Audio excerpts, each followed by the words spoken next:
Welcome to the BMI podcast. Welcome to the BMI podcast, guys.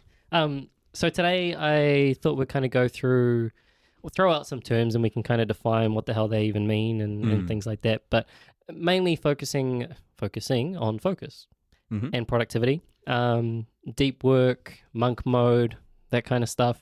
And, it's funny because I was trolling through YouTube recently and I don't know if it was just my algorithm set up or whatever it was, but a lot have come up regarding focused work, being more focused, monk mode, deep work, etc.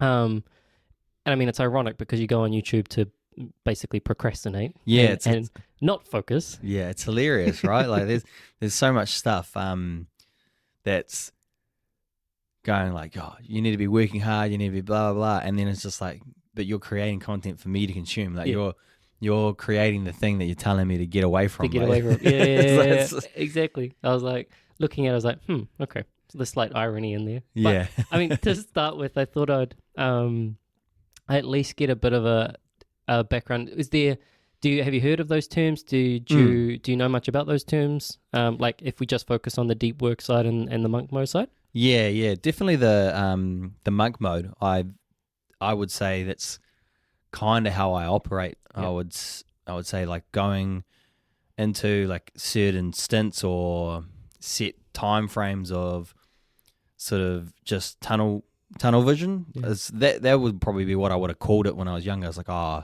have tunnel vision. So when I have a goal, like we have a few of our friends that would even go, whenever you set your mind to something and you always go after and you always make sure that you get those tasks done. And it's been apparent like for, I guess, maybe my whole life that when I'm like that, there was just definitely a big window of neglect and not going into monk mode. Yep. Yeah, well, I mean, have you heard of deep work? No, I've heard of it, but I've not delved into it at all. But like I see them kind of two sides of the same coin kind of thing, very similar. But Deep Work was a book that was published by Cal Newport. He's the author. And he kind of came up with the term deep work. Yep. And it's something very similar, but mainly for kind of like just a cognitive task. So just focusing on one thing for a sustained period of time in something that's like cognitively demanding. So whether that's writing or reading and things like that, right? Yep. So just going in and kind of just doing a mental task rather than just, I kind of saw monk mode similar to you in that it could be applicable to anything. Like you're just kind of going in to get that or achieve that goal and to get that kind of thing done. Yeah. External, regardless of whether it's, cognitive or physical or anything else. Yeah, for sure. And I mean, why I inherently think that's important and kind of put a quote down from that. Have you heard of Blaise Pascal? No. It's from the 1600s. I think he was an inventor, to be fair, but he kind of came up with this quote, which is almost like philosophical. But it was like, humanity's problems stem from man's inability to sit quietly in a room alone.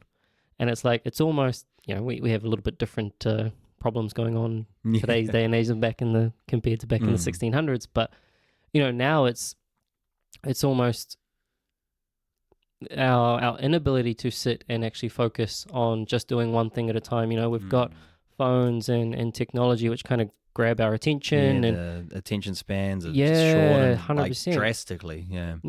And we're constantly task switching.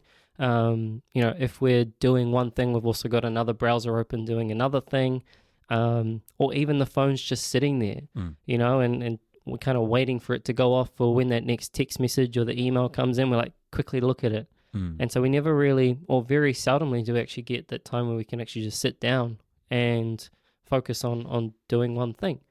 And actually the book that got me back into reading more a few years ago, which was Stolen Focus from Johann Hari, and that was essentially based on that. And he's kind of outlining the landscape of just essentially how, one, the environment around us, whether that's online or in person, is kind of shaping us towards just getting this lost sense of focus. And us kind of not taking control of that. Interesting. And it was actually a really good book. I'll look at that. Yeah, stolen focus. But yeah, I mean, have you noticed a pull for yourself towards kind of like that fractal thinking or anything that's, just needing to multitask in certain situations?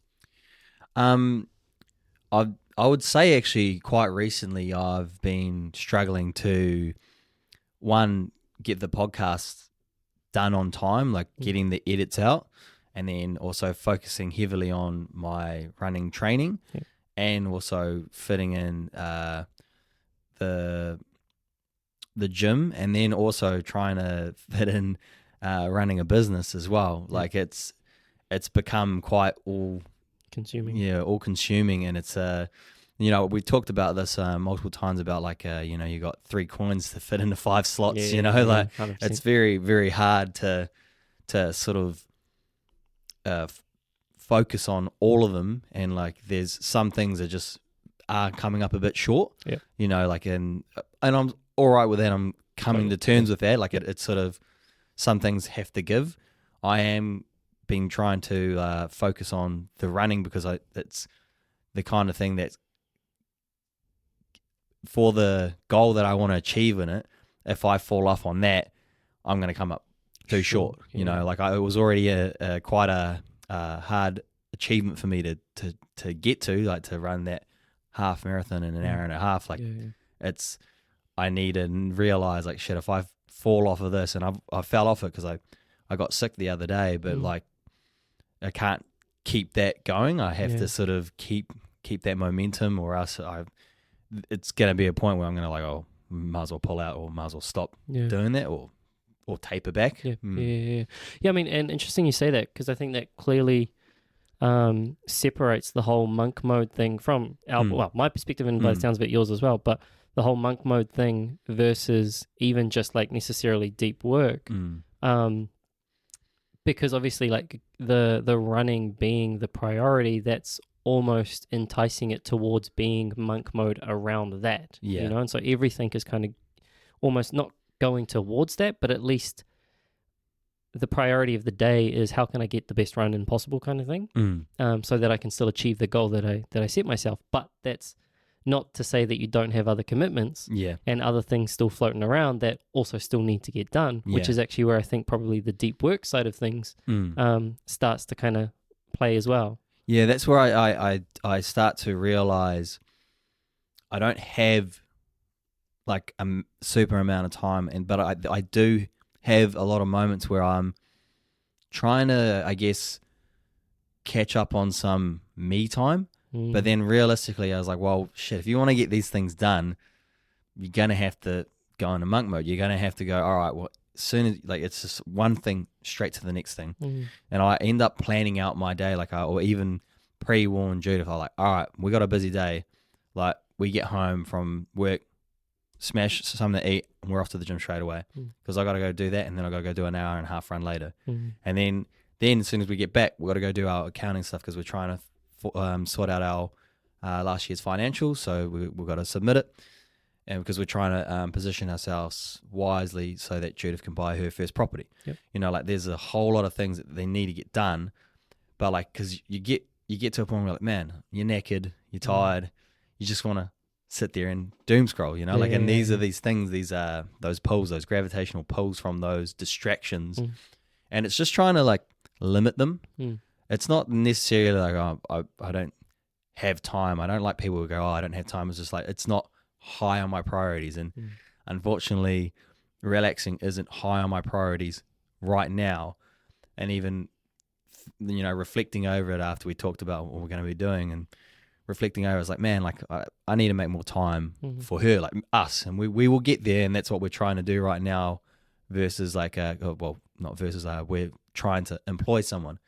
It's because we realize like, shit, we can't keep doing this tango of just work, and we're workmates, Well, so I mean, interesting you say that as well, because the point that I've got here is, in order to improve the quality of our relationships, the quality of our work, or the work that we actually put out, and our ability to achieve our goals, all essentially relies on this kind of the ability for you to be able to go into the cave. Mm. And whether that's focusing on, or at least like separating that priority so that when I'm with this person, I'm with this person. Mm. When I'm doing this task, I'm doing this task.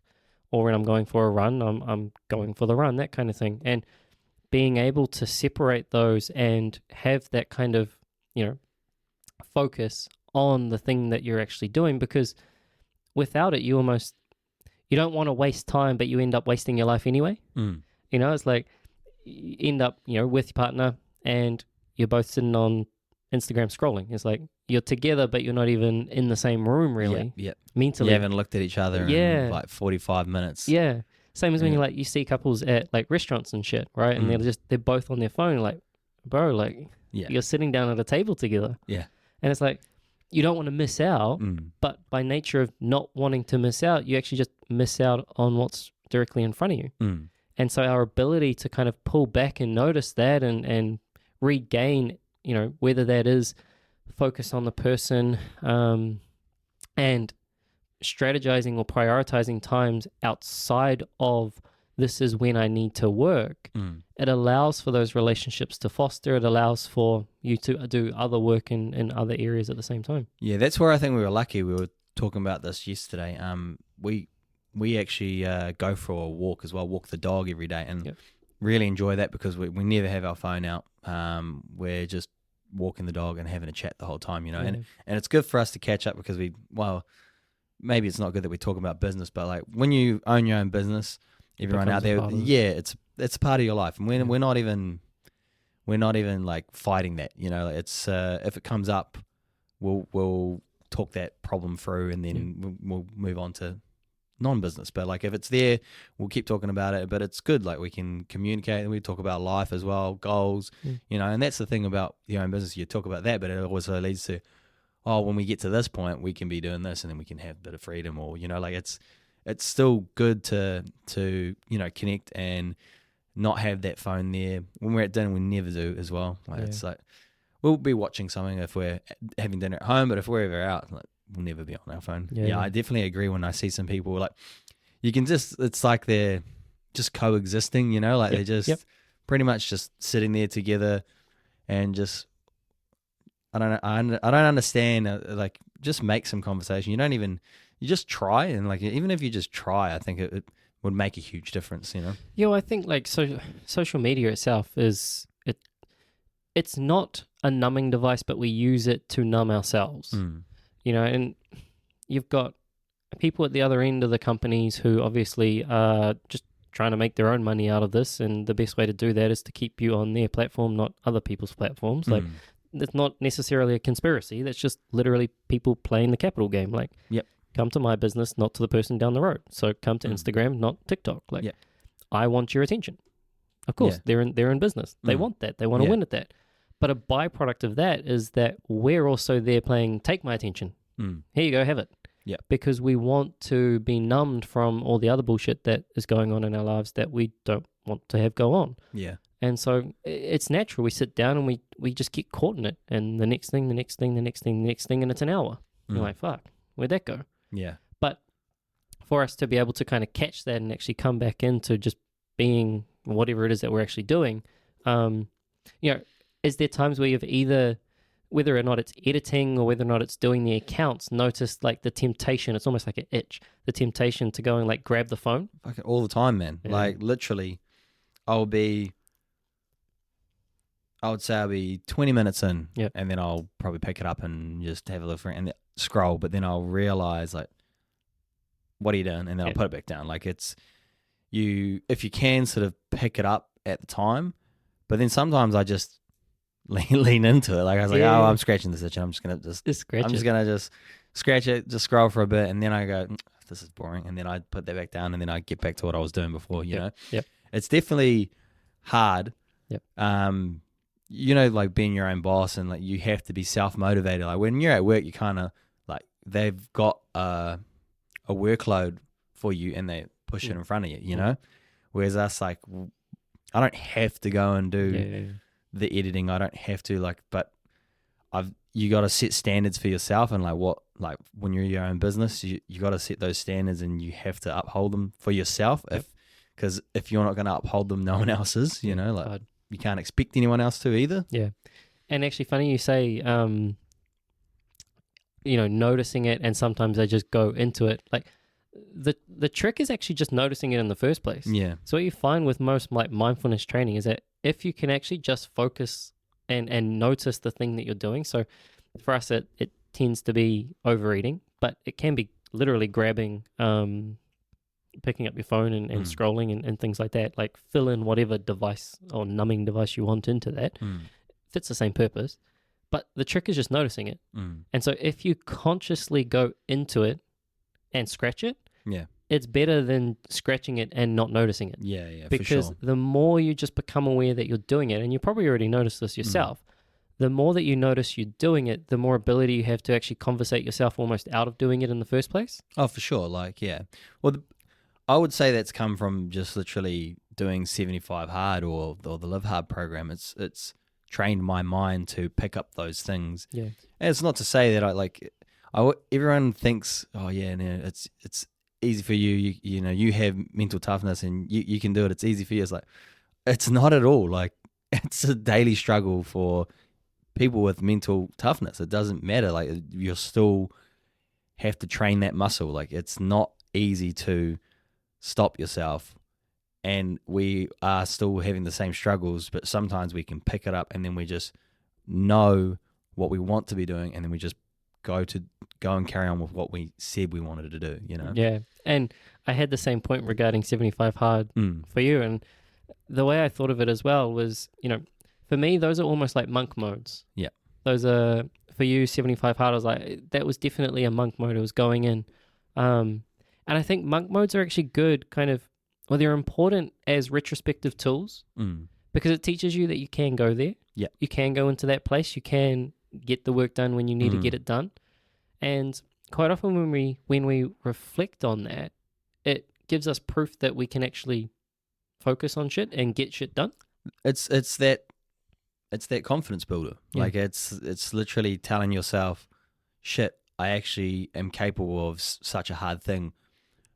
I'm definitely capable of stopping myself from bringing on my phone or stopping myself from putting that donut in my mouth. Like, it is that confidence builder. It gives you that ability to, I guess, self-assess, be aware, it's like that. Like for me, a big one that I realized from monk mode anyway was when I first got into bodybuilding. And when I first got into weight training, like we were still partying, we were still going hard, and there was a time where it kind of flicked. And it was pretty much all party, some gym. And then it started to be more gym, some party, and that's where the drinking stopped. Yep. But we were still going out on the pre-workout. Yeah, we're on the Jack 3D. On the Jack 3D. And mind you, that did have probably some amphetamines in it, so there was still something in there that shouldn't have been, but we were going to town. We didn't know, but we liked it. Yeah, exactly. Of course we did. And somewhere along the line, probably the time that Jack got banned, stopped going out, and it just became this kind of immersing factor of like almost just pure monk mode into okay, I'm going to dive into bodybuilding and I'm going to give this my all for the next 4 or 5 years.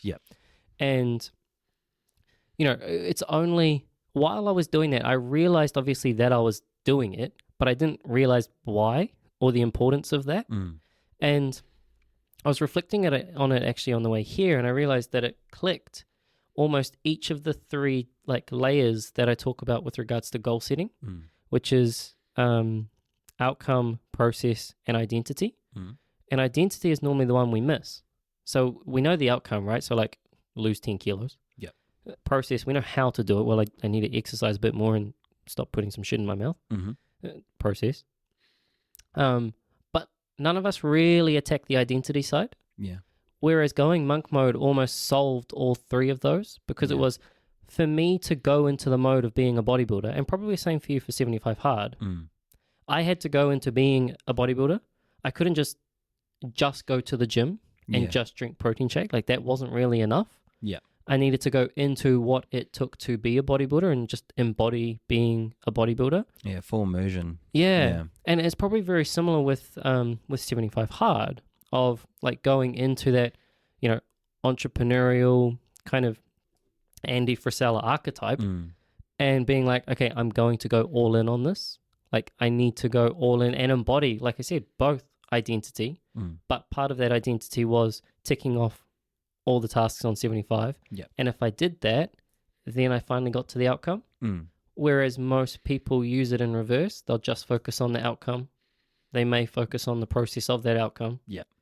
But they very rarely get the 3. Yeah. And I found actually monk mode was almost the solution to kind of getting the 3. Now, you can't just miraculously pop up with that. Like, it was meaningful to me to be a bodybuilder or want to go into that. Yeah. Same for you for 75 hard. Yeah. But it definitely, and I only kind of realized that when I was coming here, but it was, you know, in doing so, that helped to kind of solve all 3 of those, which, I don't know.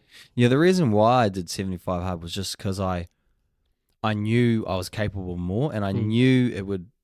I didn't know for sure, but I had hope that it would get my entrepreneurial spirit going again. You know, like it would get me motivated again. It'll light that fire underneath me that I used to always have, and that I that spark that I was missing. It feels good, eh? Yeah. Honestly, and I don't want to lose it again as well, and that's also what made it more, or make me appreciate it more. Like I lost it, and I truly did, and like fully went deep into the cave and the darkness. The American mode rather than monk mode. Yeah, for sure, man. Like honestly, like I was obese, like as simple as that. And I was embarrassed, and I was ashamed of how far I let myself go, and I just knew that I needed something to get my spark back and be the person that I knew,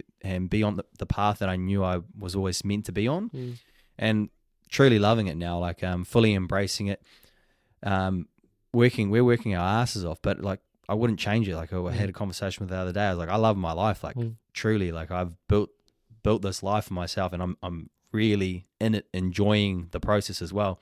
I'm enjoying working every single day and being like, fucking looking forward to that one day off, that's cool. It's like, but I know I still got to get up and do it. Like even this morning I was knackered because we had a big weekend. We watched the Chiefs and hung out with our mates all night, and I was just knackered and tired, and I had used my one day up for recovering from catching up with my mates. But it's like, it is what it is, like, you know.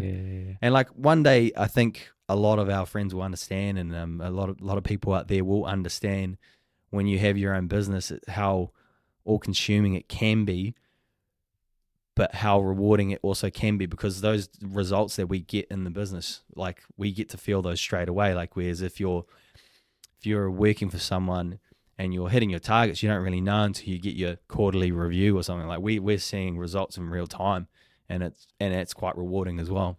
Yeah, like when you go deep enough into the goal, and again, irrespective of what that goal is, I think most people kind of scratch at the surface layer. And it's like, well, it'd be nice to lose some weight, or it'd be nice to run a business. And I think when you're scratching at that surface layer, you don't really get deep enough into that actual identity for sure. area to be able to, almost initiate a monk mode. I call it just going into the cave. Like, you're kind of just tipping it. Yeah, I know what you mean, yeah. Going balls deep. Like, yeah. and you can't. You can't, because... Well, they don't know. They haven't figured it out. And a lot of people don't dive into that enough. Yeah, and it's probably at that point not intrinsic enough. You're not wanting to become that thing. You're wanting the outcome, but you're not wanting to become the thing and embody the thing. Much like you wanted to embody that entrepreneur. I wanted to embody the bodybuilder, and when it flicked to marathon training, I wanted to embody the marathon runner. And so everything was about what that type of person does, and it shapes the identity. And a part of that, by being that, you can't be other things. And so you have to go into the cave in order to achieve that. And there's this huge sense of energy that you get from doing that. But again, it's very hard to initiate. Sure. I mean, now that we've kind of zoomed out and looked, like, I think it's good to reflect upon it like monk mode. But then if we come in, like, if I look at the bodybuilding journey, each part of my bodybuilding journey was actually a mini focused deep work. Yeah. I just never really realized it at the time.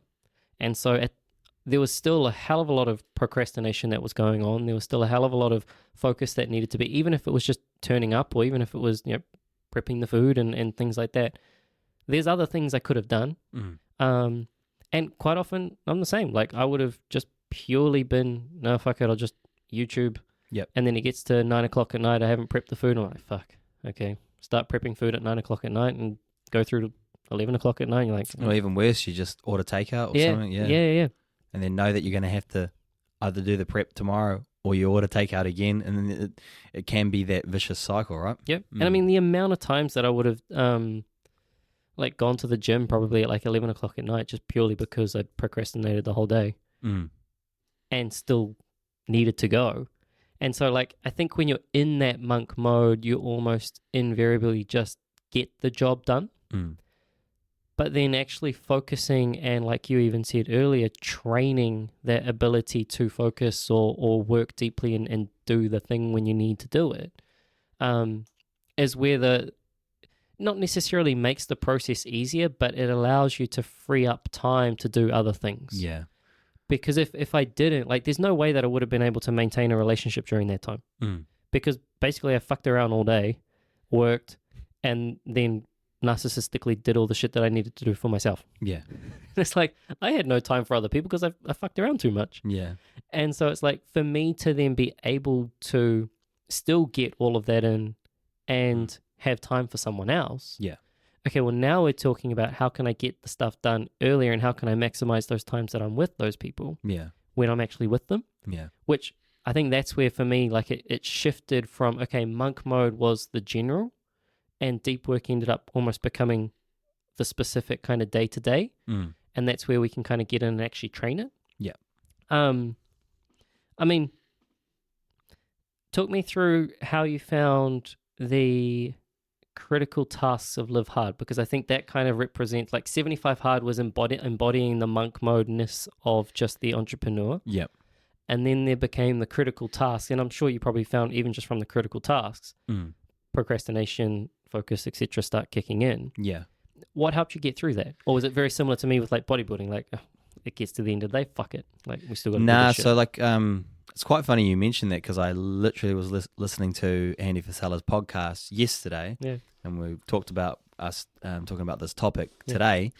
And he was brought up the critical tasks and he was saying how important it is. And he said, like, that's the one thing out of the Live Hard program that I would say would 100% guarantee you success if you 100% execute on it every day of the year. And I agree. Like, I haven't actually been, and when he said that, I realized, like, shit, that's shined a light on the fact that I have actually moved those critical tasks out of my life and thinking I'm able to get things done. And leading up to this podcast and, me thinking about monk mode, I was like, shit, I need another monk mode. I've been slipping on, not my standards. I've still been keeping really high standards for how I operate and the tasks getting done, but I've been, like you're saying, like, procrastinating. There's a few things the can's being kicked up the road a little bit more than it was when I was at least upholding that critical task list. Yep. And then, like, it was quite handy to have those 3 things, because I just put it down to 3. I didn't want to have, I think it was like 5 tasks, I think.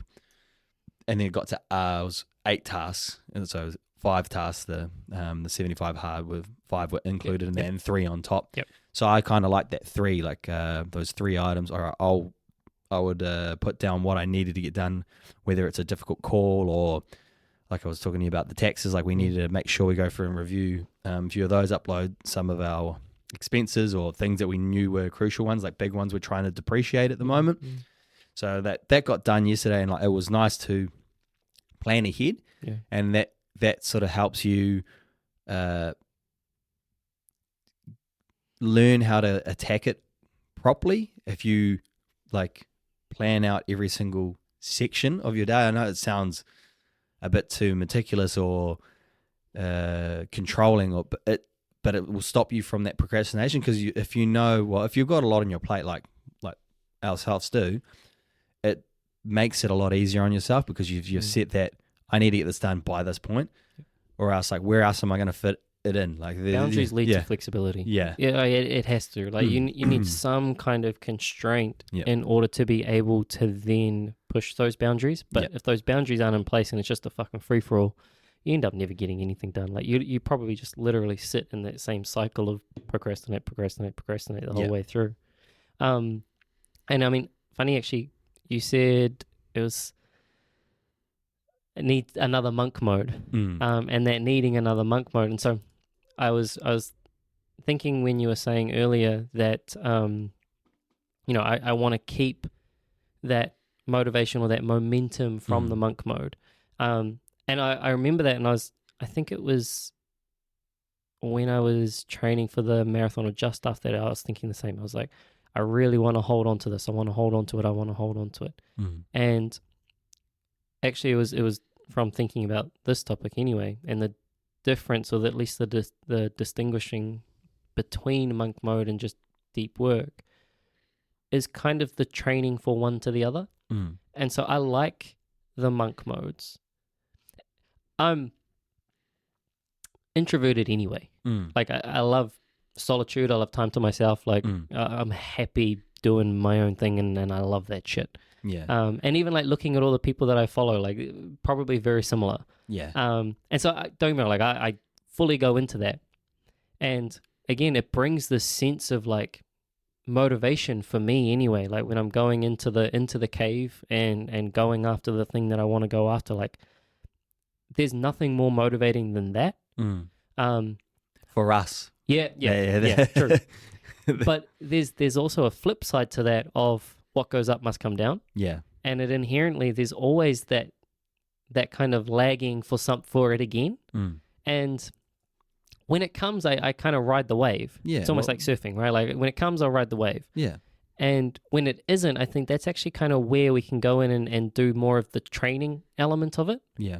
And so we can work on our paddle. And it's by working on the paddle when we're not in, quote, monk mode, and focusing on kind of like the deep work or the strategies that help to entice deep work that allow us to then be able to go back, and when that monk mode comes in, we can kind of just grab the ship by the throttle and go full in. Yeah. And so, it was actually like not longing to do it all the time, but just in even focusing and even just being aware. Yeah.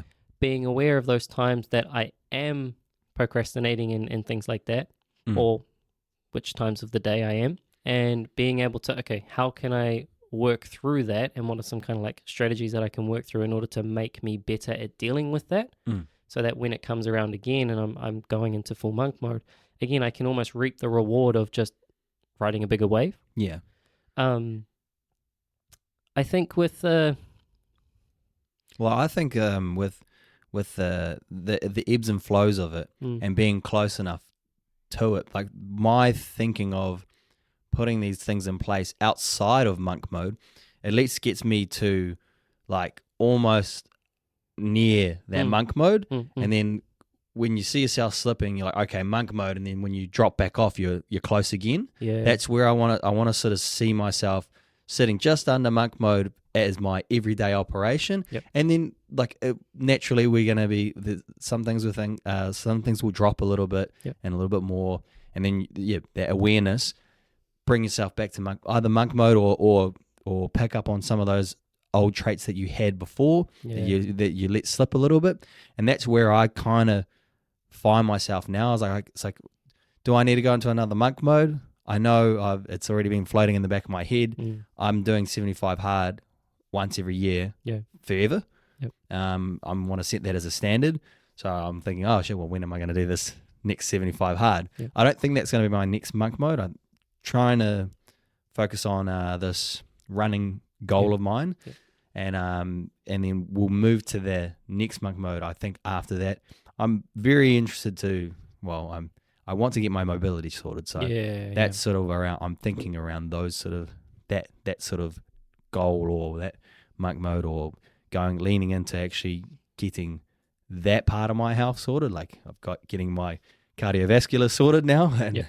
and my body fat. Yep. Yeah, so I was just adding those bit by bit. Yeah, building myself. Yeah. And I mean, like, it is like by not being fully in that kind of monk mode where everything is just about shaping your identity and creating this like wave of momentum, it allows you to focus on those other areas. And it kind of, I think a part of Cal Newport's book, he goes deep work being obviously, you know, the thing that we're lacking or we're missing, and trying to do more actual deep work and focused work. But the opposite to that is that we've always got shallow work. You know, we've always got those tasks that require not us to actually go in and do a hell of a lot of thinking. Like we always need to clean the house. We always need to clean our room, Jordan Peterson. We always need to cook food. We need to send off invoices or sort out our accounts. We've got bookings or calendars. Like we've always got that shit. Yeah. And that's always going to take up a part of our day. We've got relationships to uphold, right? And so we've actually got a lot of this extra work that we need to do and all these other tasks that we need to do. But I guess it's actually distinguishing once you, like you said, add that order in and have some like time barriers and, okay, this is when I'm going to do this and this is when I can do this. It allows you to be able to touch all of those points. And that's the thing. It's like, it's almost different. Monk mode for me, I always think of it like, I don't go fuck what happens over on this side.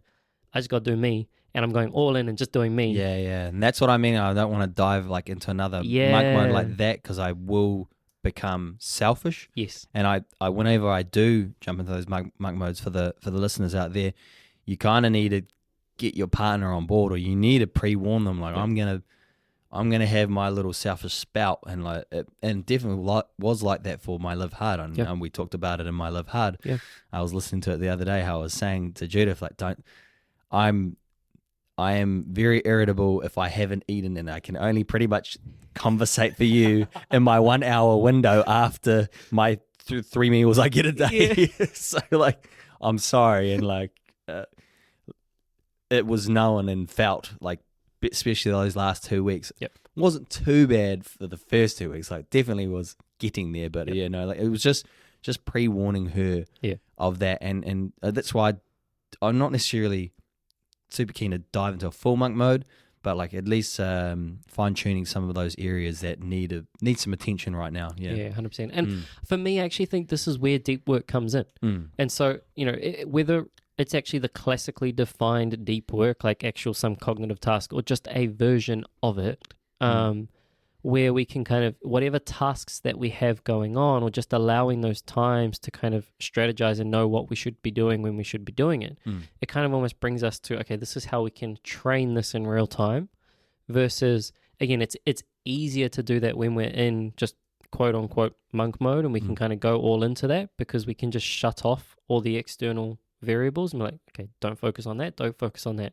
And then when we're actually living day to day, well, they're here. And we have to deal with them. And so it's like, okay, how can we manage that? And it's almost the training leading us up to almost having a better version of monk mode when we next get there. Yeah. And have you heard of Dr. K? Have you come across his YouTube? Yep. Actually saw a really good video, it was a couple of weeks ago. And he broke down, so when he was talking about it with regards to studying. But again, like trying to focus on how do we cultivate deeper work when we're actually doing the work that we should be doing.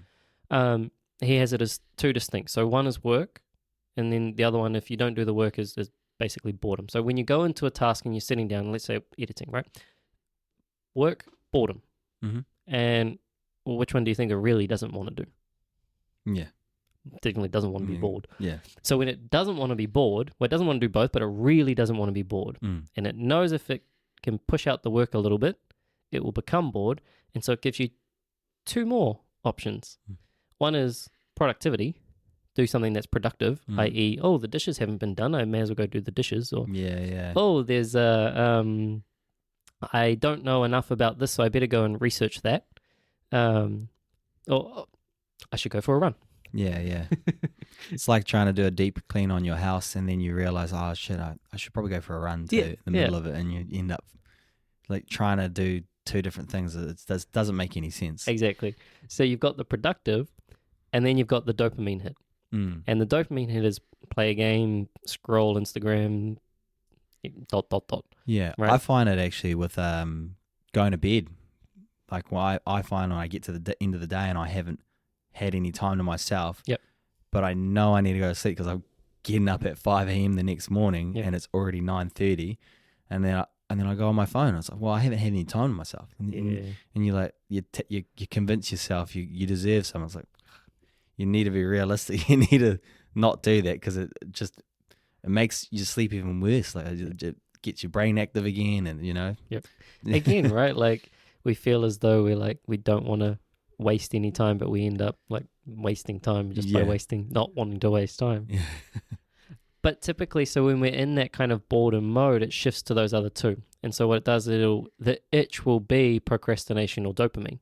And so then you can, again, like what you said, once you notice it, okay, now you can do something about it, right? You can either just scratch the fucking itch or not scratch it and know that you're not scratching it. And so once it becomes conscious, okay, well, now the boredom can be, oh shit, I'm grabbing my phone. I should put my phone down. Or I'm thinking about all the other things that I should be doing that I don't really need to do right now. Okay, come back to the task. And again, once you've got that kind of more barriers in place with your time, or these are the tasks that I actually need to get done today, well, now you can, those excuses have gone. And so it's not like, oh, you need to do the dishes. Well, no, you've got the time over here that you do the dishes. Yeah. Oh, you should go and go for a run. No, you've got the time over here that you can go for a run. Allocations. And so now you've actually, by segmenting that time and focusing, okay, this is where I'm going to be doing, again, my shallow work, or this is where I'm going to be doing my deep work, or just this is the time that I need to be doing this. Just by having that kind of structure in place, it allows you to just focus on the thing that you need to do. And so what he was saying in that video anyway is just try and cross off, which prioritizing does help, or scheduling helps, but just cross off the dopamine and cross off the productive. So everything that could be dopaminergic, grab your phone, game, etc., ... put it to one side, not an option. So every time you notice yourself wanting to do that, that's a clear no. Same thing with productive. So as long as you've put all the tasks that you need to get in that could be productive at other times of the day or other times of the week, somewhere else where they could be done, you don't need to do them right now. Cross it off the list. So now you're only left with the first two. Work, boredom. Well, definitely doesn't want boredom. So if you sit there for long enough and don't do anything, you'll inherently get too bored by being bored and do the work. It's literally true. The amount of times I've caught myself like 30 minutes in, I'm like, nah, fuck this. I got to go do something else. And it's by I'm too bored from being bored. And you have to take off those other two off the table in order to actually come back and just focus on the actual thing that you need to do. And sure, are you going to get it? Like, if you've allocated 30 minutes and you spend 20 minutes sitting there telling yourself that you're bored by doing it, like, you're probably still not going to get it done, but you're going to get 10 minutes done. And if you've allowed enough time to get whatever it is done, then, okay, well, I'll have that 10 minutes, get that 10 minutes. I'm like, cool, okay, I've at least done the 10 minutes. Now go and do it. Yeah. You've given yourself time. Again, we almost try and like arm wrestle or strangle ourselves to being like, sit there until it's fucking finished. And it's not really until, okay, well, you've done what you said you were going to do. It's not complete, but you still held your end of the bargain. Move on to the next one. Yeah. I think like I saw a video, was some doctor as well talking about that 20-minute thing, and then like 20 minutes of hard work, and then just stand up and talk to someone next to you or something like if you do that in the workplace. And then there's also they're implementing it in China as well. They'll have like a mid class session dance or something with the kids, and then they just get them just doing something completely away from the task that you're doing, and then it enables your body to go back and refocus. You know, I think it's super important if you're bored. Yeah. So if they're tasks that you don't care about, probably good. Because, you know, you think about school, right? Like you couldn't think any longer than like 10 minutes because you didn't actually give a shit about what was on the board. Yeah. And so the more you could just distract yourself by not focusing on the thing that's on the board, allows you to at least focus for 10 minutes on the thing that's on the board. Yeah. I've found when I'm in flow, I can go for longer. So I can kind of just keep going if I'm in flow. But that really only comes if it's actually like something that I want to do that's somewhat meaningful and also challenging, which that's quite hard to get. Yeah. So it'd be very hard for a lot of people in their yeah. normal day-to-day 9 to 5s, Definitely. Is there anything that you've found that helps train that kind of focus or that scheduling, sitting down, getting it done? Either anything you've done during Live Hard or anything? It was probably those times that I got to the end of the day and I really made it hard on myself. I think I told you I ended up doing my second workout at like 2 a.m. in the morning because I ended up doing a gaming session with the boys, and then I was just like, oh my goodness. Like this was not this Live Hard that I just done. It was the first 75 hard properly, and oh gosh, like it was stupid. Like, and then just the regret sets in, and then it's also felt that next day. So you're like, God, I gotta not do that again. Yeah. So I guess it's more sometimes. How would you even relate it to someone else that's trying to stop procrastinating or anything like that? Is maybe learn from those mistakes, I guess, or like try to. Maybe you just gotta fuck up hard enough that it really hurts you that you're like, oh, I can't go and do that again. Yeah. Because that's what it was for me. It was like shit. I learned from that lesson. Like, whereas a lot of people, they just procrastinate and then, or it might be even getting a D in your test, right? Because you just kept procrastinating and didn't do the study.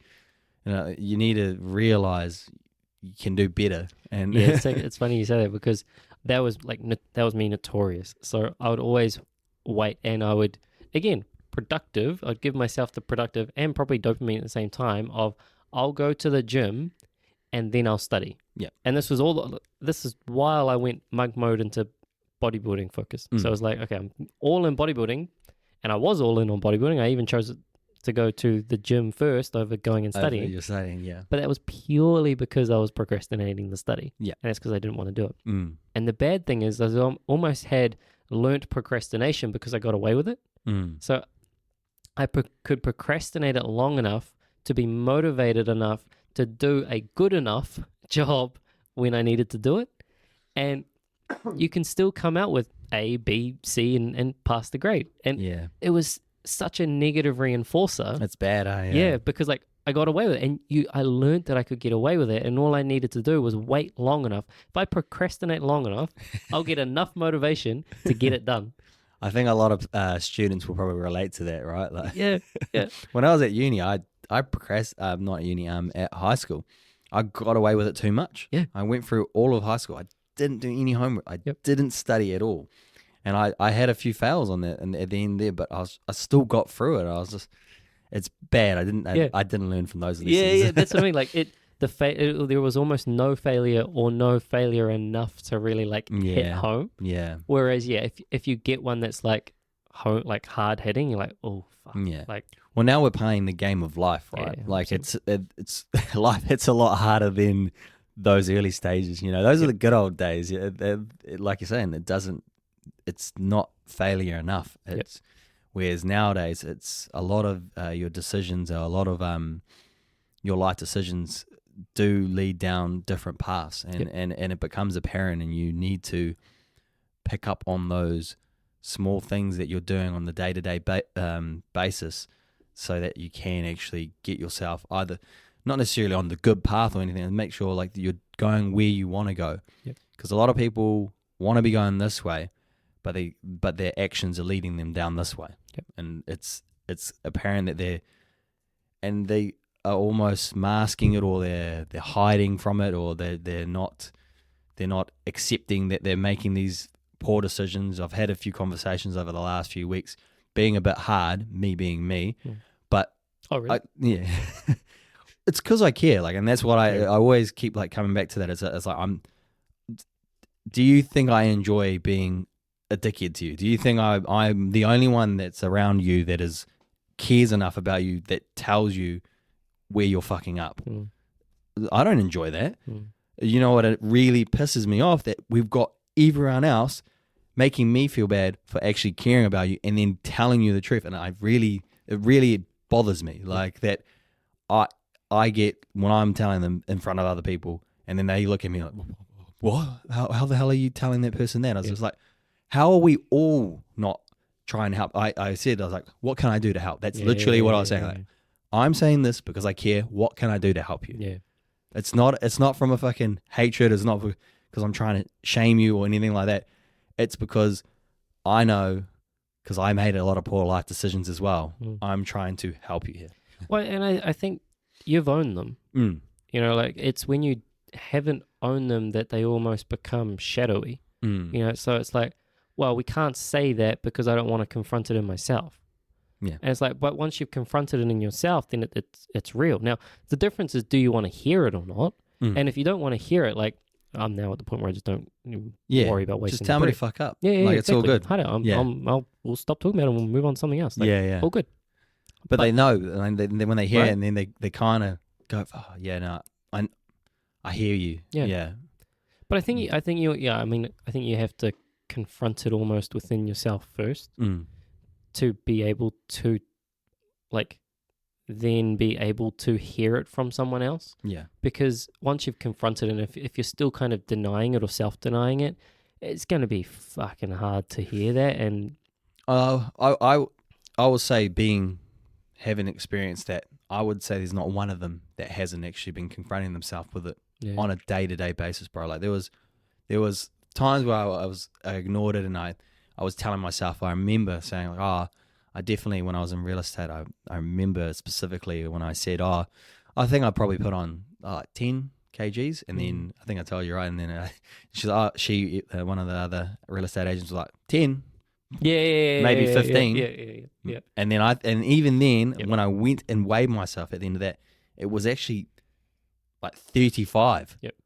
So she actually was low. Wasn't even lowballing me. She was pulling her jab. Yeah. Honestly, though, right? Yep. But it is right, and then you have to confront that. Like it was when you confronted that you were like, fuck, okay, I get it. Yeah. Like it was no longer like. That was no longer a jab. That was no longer oh, you bitch. Like that was a fuck. No, that was like that was me in the moment being defensive, I think, and like thinking that. Yeah. Whereas I knew that. Yeah. Like I definitely knew that 100%. Yeah. But like when you're in that moment, it's sort of like, what do you like backing a dog into the corner sort of thing? You become all defensive. Yeah. Shield goes up. Yep. Yeah. 100%. Yeah, it is, and that's what I mean. Like I think regardless of what it is, you have to confront your own like insufficiency and insecurity, and when you can do that, you then put yourself in a position to be able to overcome it. But like I said, that's fucking tough. Anyway, back to like monk mode and deep work. I actually found, so you know how during our morning routine episode, and I was kind of like, I had a few key things that I did during my morning routine. Yep. It was actually a lot of those that helped to kind of train. And again, I knew it, but I didn't really click about it. Whereas now, having thought about this, it kind of it brought that click up. All of those actions are ways in which that you can kind of train that ability to just focus on doing the one thing. So reading for me was definitely profound, because before that, I could barely even read a book in my damn life. Yeah. But just the ability to, like, there's nothing, well, there's sometimes inflammatory words on the page, but very rarely is there anything inflammatory or hard-hitting where you're like, oh, this is going to pull me into this book so I can scroll the pages for the rest of the day kind of thing. Like if you haven't read, it's actually quite hard to read. And you get a couple of pages in and you realize that you're halfway down the page and you realize you don't even remember what the page was about. Yep. Because you started thinking about shit. And so reading actually for me is a good one, because it's just on a single task. And so if you need to train that ability, reading was good. Obviously meditation, because it's literally sitting there for the most part being bored and doing nothing except watching the thought. And it's actually sitting in that uncomfortability of watching the thought which helps you to then realize, like what you were saying, every time that you go and grab your phone, you can realize that you're grabbing your phone. And the better you become in acknowledging those thoughts, you even just realize that you're wanting to reach the phone or the pantry before you've actually gone and reached for it. And so training your ability there and just, doing the reps there, it's almost like the zone 2 work. Doing the early reps in there allows you to become fitter. Doing the reps in the strength training allows you to become stronger. Doing the reps with the mental training, reading, meditating, etc., allows you to then reap the rewards when you actually need to focus on the work that you're actually doing. And so even though it's not okay, I'm going to sit down and be fucking productive during this 20, 30-minute block, it translates. And the ability, so as I'm reading, like that of, oh, I don't want to read right now. Oh, I'm getting a bit bored with what's on the page. Read the fucking book. Yeah. As you're sitting there and you got your eyes closed and you're like focusing on your breath and you realize, oh shit, what am I going to do today? Oh, that's a little bit sore. Oh, I got an itch. I should scratch it. Just noticing those little conversations that you end up having with yourself. And as that thought comes in, well, now that's the same of, oh, you're hungry. Oh, you should grab TikTok. What's on Instagram? It's the same itch that you want to scratch, except now when you can notice the thought, you've noticed it before you actually even go and scratch the itch in the first place. And it's definitely been happening to me the last week or two. Yeah. And it's just those standards just falling off a little bit, and then just those itches coming in and giving in when in the past previous weeks you weren't. They weren't even phasing you. The funny thing is the sign of progress in meditation is realizing that you're thinking more. Because before you've done it, it's very similar to like grabbing your phone, right? Like before you realized that you were grabbing your phone, you were probably still grabbing your phone. You just didn't realize it. Yeah. And so it was untrained. It was, what is it called? Like programmed into you, and it was running in the background, and you're not completely unconscious. Yeah. And you were still doing it. It's just now that you are noticing that you're doing it, you're again confronting all the shortfalls, and you're like, oh fuck, I'm doing it again. And for me, that's actually a sign of progress. It's a good thing because you're now seeing it. Whereas most people don't even see it, or most of the actions that you take, you don't realize that you're doing it. So I always find like just as a starter, as a way to start the day, and just as kind of like those daily reps, there are always good things just to keep in a part of like a daily routine somewhere, or at least a weekly routine that allow me to kind of, again, just continue noticing. Now, that's not to say that I don't fucking get procrastinate and I don't unfocus. Like, I always do. Like, I think we all will. Yeah. Again, it just allows you to notice that when it happens, you can then do something about it. Yeah.